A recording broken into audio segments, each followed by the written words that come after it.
Sunday, March the 31st, and our word for today is rest.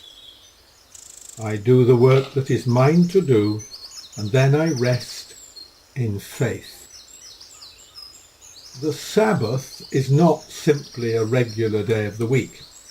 Charles Fillmore writes, "The Sabbath is kept any time we enter into spiritual consciousness and rest from thoughts of temporal things. Then we let go of the external observance of days, because every day is a Sabbath on which we retire into spirit and worship God.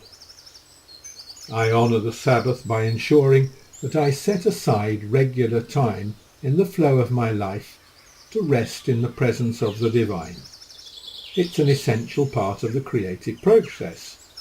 I do the work that is mine to do, and then I rest in faith, allowing the Lord of my being to complete the process within me."